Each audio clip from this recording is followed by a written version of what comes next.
Bien. Alors donc, on est à quel mois, Sylvette, déjà? On est en janvier. Janvier.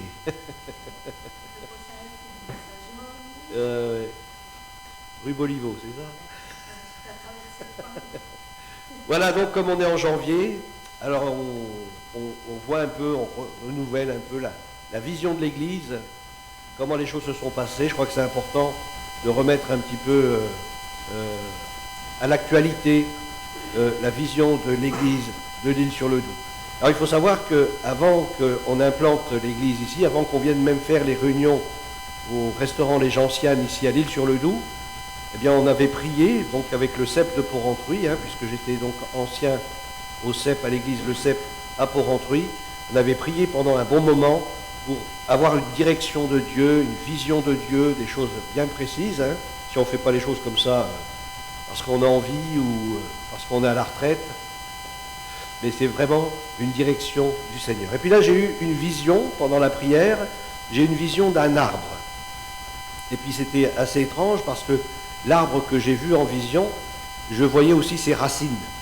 Parce que généralement on voit un arbre, on voit ce qui est visible, mais on ne voit pas forcément ses racines.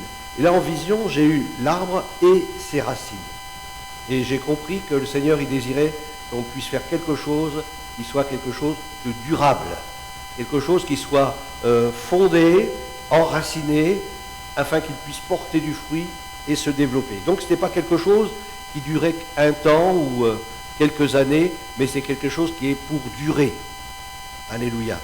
Donc on est parti avec cette vision-là, enfin moi je suis parti avec cette vision-là, et puis j'ai demandé au Seigneur, mais qu'est-ce que tu veux me dire? Parce que bon, vous avez une vision, c'est bien, mais quelle en est la signification? Et puis au fur et à mesure que j'avais cette vision à l'esprit, eh bien au fur et à mesure les choses se sont mises en place, et j'ai compris ce que le Seigneur voulait nous dire, voulait me dire en particulier.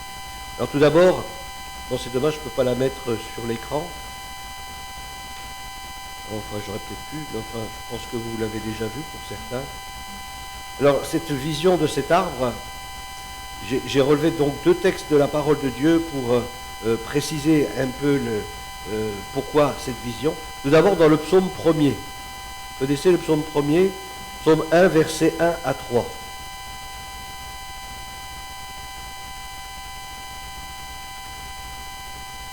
Dommage, il y avait Jean-Philippe Esther qui me demandait, mais c'est quoi la vision de l'Église? Et j'ai dit, mais vous verrez bien en janvier, on va partager, comme on fait tous les mois, au mois de janvier, on partage la vision pour rester un peu dans cette même direction. Et puis là, justement, ils ne sont pas là aujourd'hui, bon, mais je pense qu'il y en aura encore un petit bout pour la semaine prochaine. Alors, psaume 1er, versets 1 à 3, « Heureux l'homme qui ne marche pas selon le conseil des méchants, qui ne s'arrête pas sur la voie des pécheurs et qui ne s'assied pas en compagnie des moqueurs, mais qui trouve son plaisir dans la loi de l'Éternel et qui la médite jour et nuit. Il est, et voilà, il est comme un arbre planté près d'un courant d'eau, qui donne son fruit en sa saison et dont le feuillage ne se flétrit point. Tout ce qu'il fait lui réussit. » Alléluia. Ah, c'est d'arbre. Le Seigneur nous parle d'arbre. Et dans Jérémie, chapitre 17, à partir du verset 7, vous avez aussi cette image que Dieu donne. « Béni soit l'homme qui se confie en l'homme. » Non, ah bon, ça fait peur, mais vous dormiez. « Béni soit l'homme qui se confie dans l'Éternel. » J'aime beaucoup parce qu'il ne dit pas en l'Éternel, mais dans l'Éternel. Être en Christ, être en lui. Alléluia. Béni soit l'homme qui se confie dans l'Éternel, et dont l'Éternel est l'espérance. Verset 8, il est comme un arbre. Il est comme un arbre planté près des eaux, et qui étend ses racines, là il parle des racines, et qui étend ses racines vers le courant, il n'aperçoit point la chaleur qui, quand elle vient, et son feuillage reste vert dans l'année de la sécheresse, il n'a point de crainte, et il ne cesse de porter du fruit. Amen. Alléluia. Gloire à Dieu. Donc on va voir ensemble les aspects de l'arbre, ce qu'il représente pour nous, chrétiens, et pour nous ici à l'Île-sur-le-Doubs en particulier. On va commencer par le début, Et le début, c'est les racines. Hein, les racines. Alors tout d'abord, les racines nous parlent de quoi?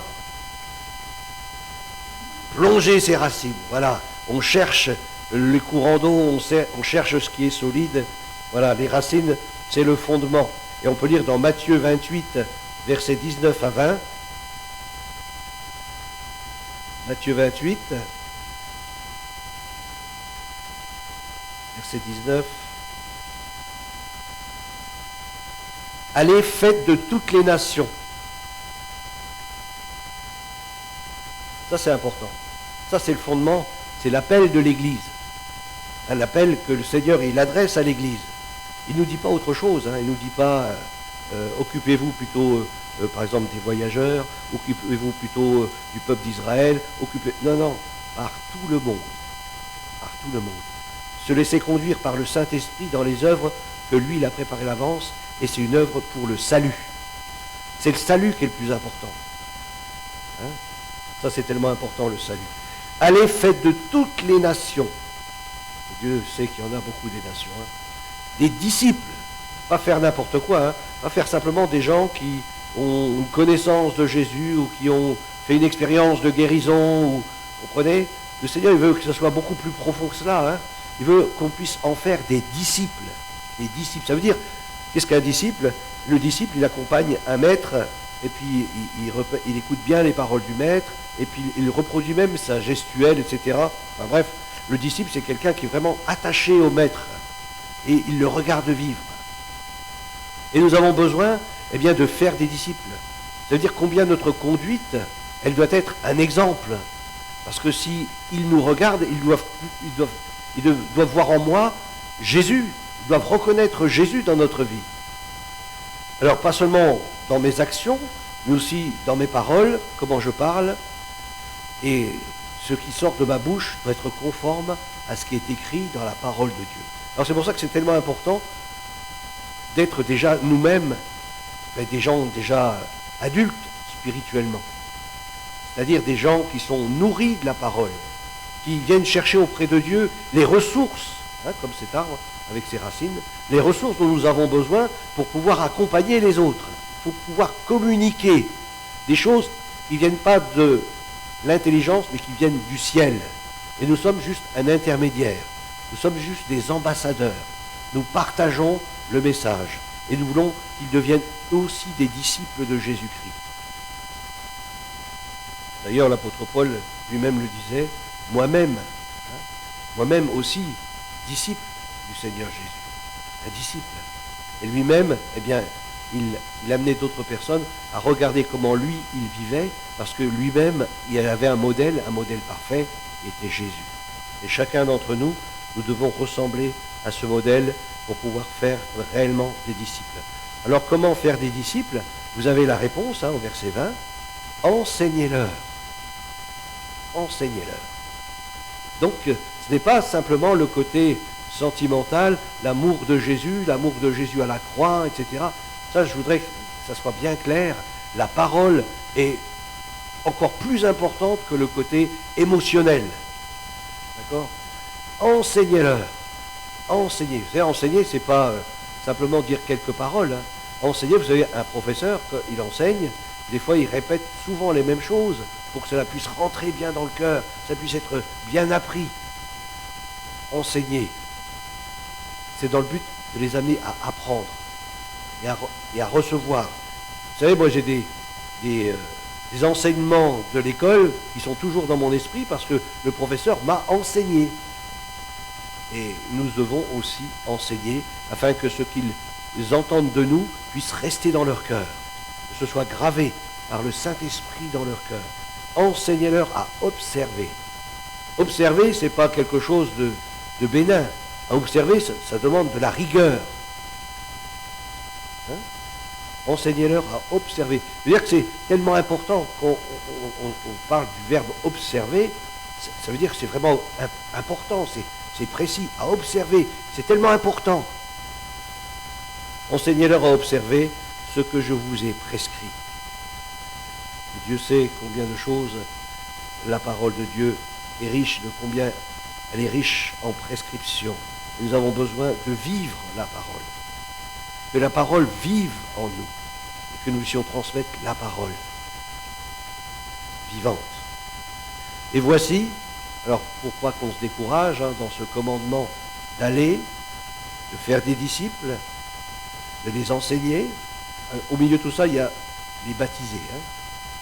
Donc ça veut dire qu'on amène les disciples à devenir des personnes baptisées. On ne peut pas baptiser des gens qui ne sont pas disciples.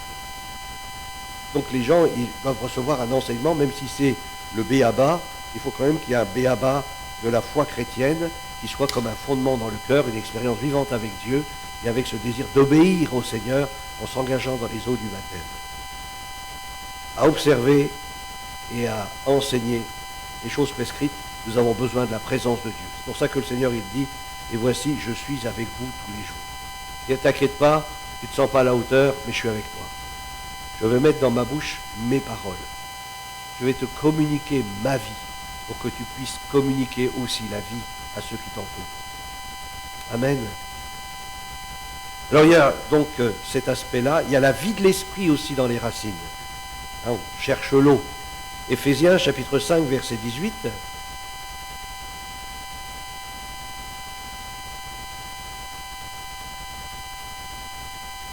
c'est assez long. C'est de 5,18 à 6,18. 5,18. Ne vous enivrez pas de vin, c'est de la débauche. Soyez au contraire. Vous voyez le parallèle que fait l'apôtre entre l'ivresse du vin et l'ivresse de l'esprit. Et quelqu'un qui boit du vin, généralement, s'il est un ivrogne, c'est dur qu'il s'empêche de boire. Il est tout le temps en train de boire et il pense qu'à une chose, c'est boire du vin, chercher sa bouteille. Eh bien, pour le Saint-Esprit, c'est la même chose. Je ne dirais pas qu'on doit être obsédé d'être rempli du Saint-Esprit, mais c'est un peu ça. Rechercher constamment à être rempli du Saint-Esprit. Ça doit être quelque chose qui doit nous manquer. Dès que je sens que alors pour celui qui est alcoolique, dès qu'il sent l'ivresse qui s'en va, tout de suite il faut qu'il cherche de l'alcool. D'accord ? Eh bien, dans le domaine du Saint-Esprit, dès que tu sens que l'Esprit de Dieu qui est en toi, parce que bon, ça se voit, ça se ressent, dans le caractère, dans des paroles, dans des attitudes, etc., on sent qu'on manque d'Esprit Saint dans notre vie. Donc là, il faut courir dans la présence de Dieu, dire Seigneur, remplis-moi tout à nouveau. Seigneur, je te demande pardon si j'ai fait telle ou telle chose de mal, mais remplis-moi du Saint-Esprit, que je puisse déborder du Saint-Esprit, que ça puisse couler, jaillir. Alléluia. Et nous avons besoin de cela. Ça fait partie de nos racines. Et vous savez que le plus important dans une plante, ce sont les racines. Si elle a les bonnes racines, si elles sont bien nourries, si elles se développent bien, eh bien la plante, elle va grandir, elle va porter du fruit. C'est obligé. Alors ne vous enivrez pas de vin, c'est de la débauche, soyez au contraire remplis de l'esprit. Remplis. Pas que ça soit quelques gouttes, soit pas à moitié, mais remplis. On pourrait dire, à la place du mot rempli, c'est débordant. Que ça déborde. Alléluia. J'aime beaucoup, c'est au début quand j'étais rempli, baptisé dans le Saint-Esprit, eh bien je cherchais toujours à déborder. Et là, je venais dans la présence de Dieu, et puis je louais le Seigneur, j'adorais Dieu, j'élevais mes mains, puis à un moment donné, pouf, ça débordait. Je commençais à parler à nouveau en langue, et j'étais tout content, en tant que jeune converti, eh bien de déborder du Saint-Esprit, et de parler en langue sous l'onction du Saint-Esprit. Et il y a des gens qui parlent en langue, ils n'ont pas besoin d'onction. Mais ça fait beaucoup de bruit, mais il n'y a pas d'onction. Ça, c'est dommage. Il nous faut non seulement parler en langue, mais qu'il y ait l'onction du Saint-Esprit, qu'il y ait cette manifestation, que ce soit vraiment l'Esprit qui nous amène, le Saint-Esprit qui nous fait déborder et nous amener à parler dans les langues nouvelles. Alléluia. Alors, il nous dit comment faire pour être rempli du Saint-Esprit quelque part lorsque vous lisez la suite. C'est l'apôtre Paul est très pragmatique et puis c'est un enseignant aussi. Donc il met aussi les éléments pour nous aider. Comment faire, Paul, pour être rempli du Saint-Esprit? Il te dit là, il le dit. Soyez au contraire remplis de l'Esprit, entretenez-vous par des psaumes. Tu veux être rempli de l'Esprit, lis la parole de Dieu. Lis la parole de Dieu. Que la parole de Dieu soit ton quotidien, ton pain quotidien. Nourris-toi de la parole de Dieu. Sois rempli de la parole de Dieu. Là, forcément, tu es en accord avec le Saint-Esprit. Donc, Plus tu t'approches de la parole, plus tu t'approches du Saint-Esprit, plus tu vis la présence du Saint-Esprit. Entretenez-vous par des psaumes, mais aussi il parle d'hymnes, de cantiques, chanter, louer le Seigneur. Ça aussi attire l'onction du Saint-Esprit sur nous. Vous savez, il y a des batailles qu'Israël a remportées parce qu'ils ont loué le Seigneur. Ils n'ont pas prié, ils ont loué. Parce qu'ils ont loué, Dieu a combattu pour eux et ils ont eu la victoire. Pas eux, hein, c'est Dieu qui a eu la victoire. Mais eux, ils se sont contentés de remercier le Seigneur pour la grande victoire que Dieu leur a accordée. Alléluia. Célébrant de tout votre cœur. Ça aussi c'est important, c'est que lorsque je loue le Seigneur, lorsque je lis la parole de Dieu, mon cœur, comment est-il? Je prépare mon cœur. S'il y a des choses qui ne sont pas claires, eh bien Seigneur, je te demande pardon. Je ne peux pas lire la parole de Dieu si j'ai un problème, soit avec quelqu'un, soit dans des pensées ou des paroles ou je ne sais pas quoi. Tout de suite, je me mets en règle devant Dieu. Voilà, j'ouvre la parole de Dieu avec un cœur pur. Hein, je prépare mon cœur. Et quand je loue le Seigneur, c'est la même chose. Je viens dans la présence de Dieu, eh bien je veux louer le Seigneur de tout mon cœur, qu'il n'y ait aucune ombre dans mon cœur. Qu'il n'y ait rien qui empêche l'onction du Seigneur de descendre sur moi. Et vous savez, quand l'onction du Seigneur, elle descend sur vous, elle va descendre aussi sur votre voisin de gauche et sur votre voisin de droite. Cette onction, elle se communique autour de vous. Alors des hymnes par des cantiques spirituels, des cantiques de l'esprit. Ce qui veut nous dire, c'est on peut chanter dans les langues nouvelles. On peut parler en langue pour louer le Seigneur, adorer Dieu, ou prier même en langue, mais aussi on peut chanter en langue dans les langues nouvelles. Alors que ceux qui sont remplis du Saint-Esprit, pour être renouvelés, n'hésitez pas à louer et aussi à chanter en langue. Que ce soit dans votre voiture ou chez vous, laissez-vous emporter par le Saint-Esprit. Vous connaissez ce texte où il parlait du fleuve et qu'il faut rentrer dans ce fleuve. D'abord, on a de l'eau jusqu'aux chevilles, après jusqu'aux genoux, aux cuisses, etc. Eh bien, à un moment donné, il faut s'abandonner. Et s'abandonner au Saint-Esprit. Seigneur, je veux m'abandonner. Et puis là, je loue le Seigneur de tout mon cœur. Je le célèbre. Et ça fait partie de mes racines. Si je veux avoir des racines saines, elles doivent être plongées dans le Saint-Esprit. Celui qui fait couler en nous cette vie abondante. Chantant et célébrant de tout votre cœur les louanges du Seigneur. Rendez continuellement grâce.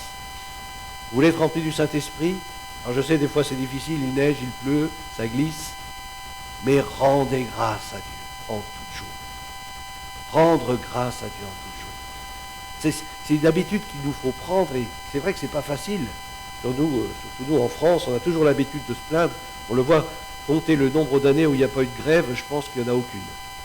Il y a toujours eu la grève, peut-être au temps des Gaulois, ils n'étaient peut-être pas la grève, encore c'est pas sûr. Mais combien nous avons besoin de rendre grâce à Dieu pour toutes choses. Et s'il y a un truc qui ne va pas comme je veux, ben peut-être que le Seigneur il a un autre plan. Hein? Je n'ai pas à me casser la tête, Seigneur, ben, ma voiture ne démarre pas, il y a un problème avec la voiture, peut-être qu'il y a autre chose, tu veux me montrer, peut-être qu'il faut que je témoigne à mon garagiste, ou au mécano, ou peut-être aujourd'hui tu as autre chose de prévu pour moi, mais Seigneur, je te rends grâce parce que je te remets ma journée, et je sais qu'aujourd'hui ça sera une journée bénie. Amen. Amen. Et je le crois de tout mon cœur. Et c'est ça. Voilà. Mon copain. Alléluia. Voilà. Ensuite, on en était où là? Rendez continuellement en grâce pour toutes choses à Dieu le Père, au nom de notre Seigneur Jésus-Christ, vous soumettant. Alors, ça fait partie de la phrase. Hein. C'est-à-dire que dans notre cœur, il doit y avoir de l'humilité aussi. Hein. Pas de l'orgueil. Vous soumettant les uns aux autres dans la crainte de Christ. Comme Christ, il s'est soumis au Père, hein, alors que lui-même, il est Dieu. Hein, il est la manifestation visible de ce Dieu invisible. Mais il n'a pas regardé comme une proie arrachée à être égal avec Dieu, mais il s'est dépouillé lui-même. Alors que nous puissions aussi reconnaître notre besoin et notre dépendance. C'est important de reconnaître sa dépendance de Dieu. Seigneur, sans toi, je ne peux rien faire. À partir du moment où je dis, je peux faire sans toi, ben là c'est foutu. Hein. Mais à partir du moment où je reconnais, Seigneur, sans toi, je ne peux rien faire. Je me soumets à ton autorité et je te fais confiance dans une sainte crainte de notre Seigneur. Femmes, soyez soumises à vos maris comme au Seigneur, etc. Car le mari est le chef de la femme, comme Christ est le chef de l'Église, qui est son corps et dont il est le sauveur. Or, de même que l'Église est soumise à Christ, les femmes aussi doivent l'être à leur mari en toutes choses. On va passer vite, hein, je ne sais pas, j'ai marqué jusqu'au 6, 18, à moins que ça soit juste le verset, chapitre 6, verset 18. Je vais regarder tout de suite. Éphésiens 6, 18.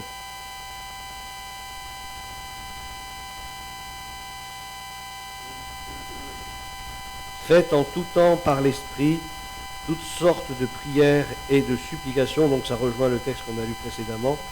Veillez à cela. Veillez à cela. C'est important de veiller. Hein. La parole de Dieu nous invite à veiller. Veillez et priez. Hein. C'est le Seigneur ce qu'il a dit à ses disciples. Veillez. Être sur le qui-vive. Être sur la brèche. Être sur la muraille. Hein. Vous vous souvenez, c'était Néhémie, lorsqu'ils ont commencé à reconstruire la muraille de Jérusalem. Et ils avaient dans une main la truelle. Et qu'est-ce qu'ils avaient dans l'autre? Ils avaient l'épée. Hein. Ils étaient prêts à combattre, mais ils étaient prêts aussi à construire. Et nous sommes aussi de cela. Nous sommes dans la veille. Nous sommes prêts, nous veillons. Hein, nous ne reposons pas sur nos lauriers. Veillez à cela avec une entière persévérance. Avec une entière persévérance. Et on peut se relâcher. Hein, Sylvain. Voilà, je sens qu'elle pique du nez, ça va être l'heure de s'arrêter. C'est l'estomac, il sent qu'il a besoin de quelque chose, alors non. Et priez pour tous les saints. Alors, ce n'est pas les saints qui sont auprès du Seigneur, c'est les saints qui sont vivants. Hein, priez pour nous. C'est ceux qui sont auprès du Seigneur, on n'a pas besoin de prier pour eux. Hein. Ils vont bien, ne vous inquiétez pas. Hein. Alléluia. Ils sont en pleine forme. Que le nom du Seigneur soit béni. Priez pour moi, comme disait l'apôtre Paul, car chacun d'entre nous avons besoin de prière. On va terminer par les racines, donc la sanctification. Là, on a vu en premier l'enseignement, Matthieu 28, la vie de l'esprit, Éphésiens 5 et 6, et la sanctification, qui fait aussi partie de nos racines, c'est Hébreux chapitre 12, versets 14 à 17. Hébreux 12, 14 à 17. Recherchez la paix. Ça fait partie de la sanctification, hein. Rechercher la paix. Dieu désire que nous puissions vivre en paix, vivre dans la paix. Jésus a dit, je vous donne ma paix. Combien la paix est importante. Lorsque tu ne sens plus la paix, c'est comme un feu orange qui te dit, waouh, là il y a danger, là il y a danger. C'est pas encore le rouge, mais c'est un avertissement, il y a danger. Recherche la paix. Alors isole-toi, va dans un coin, prie le Seigneur, laisse-toi remplir, renouveler, jusqu'à ce que tu retrouves la paix. Alléluia.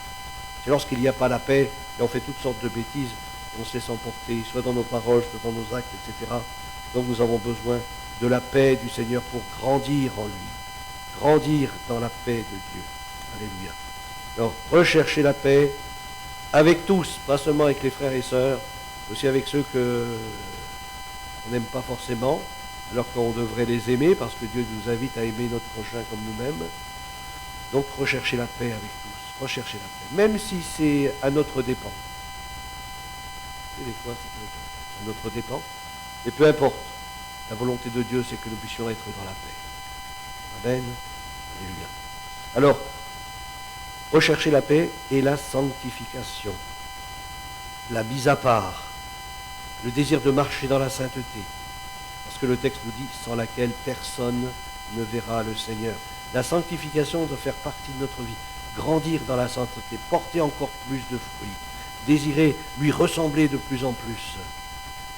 Le Seigneur l'a dit, je suis saint, alors vous serez saints. Et cette sainteté, elle agit en nous par le Saint-Esprit. C'est vivant. La sainteté, c'est vivant. Ça agit en nous. Ça nous transforme. Dans cette communion au Saint-Esprit, je suis transformé de gloire en gloire par le Seigneur l'Esprit.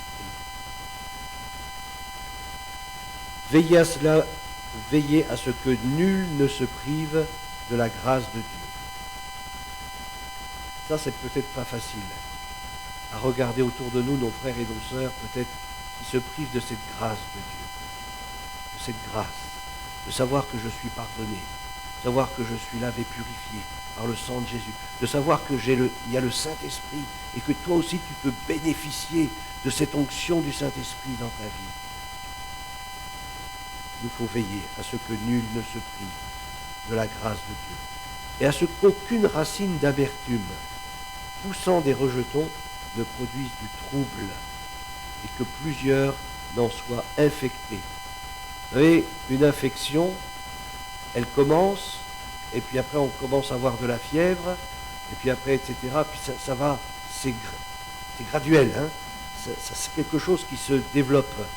On a besoin de veiller à ce qu'aucune racine ne vienne apporter du trouble dans nos cœurs ou dans nos relations. Être entre les uns envers les autres, être clean. J'ai rien contre mon frère, j'ai rien contre ma soeur. On va prier ensemble, on va se faire du bien ensemble dans la présence de Dieu, on va louer le Seigneur ensemble. C'est formidable. Une véritable communion fraternelle fait partie aussi de nos racines. Être ensemble, un même corps, une même âme et un même esprit. Amen. Alléluia. Gloire à Dieu. On va prier ensemble. Et si vous souhaitez la prière, vous pouvez vous approcher sur le devant et puis on peut prier pour vous, vous imposant les mains au nom du Seigneur comme nous l'enseigne la parole de Dieu. Seigneur notre Dieu, notre Père, nous sommes devant toi, Seigneur, ce matin, et notre désir, c'est de marcher dans tes voies, et de marcher dans les choses, des œuvres que tu as préparées pour nous, pour chacun d'entre nous. Seigneur, merci parce que tu as promis de nous équiper afin que nous puissions marcher avec une pleine assurance. Te bénissons pour ta parole qui est la vérité, qui est une nourriture pour notre âme. Te bénissons pour la vie de l'esprit qui nous communique joie et paix. Seigneur, combien nous dépendons de toi en toutes ces choses. Aide-nous à porter encore plus de fruits et s'il faut que tu nous aimes, Seigneur, aimons-nous afin que nous portions encore plus de fruits pour ta gloire. Merci de nous bénir encore en cette fin de journée et toute cette semaine, que ta grâce et ta paix reposent sur chacun d'entre nous, Père, au nom de Jésus-Christ. Amen. Amen. Un bon dimanche à chacun. Alors, je ne sais pas si on peut repasser les annonces. Je pense que c'est bon. Exactement. Ah ben c'est bien. Ben, pour le relire tout.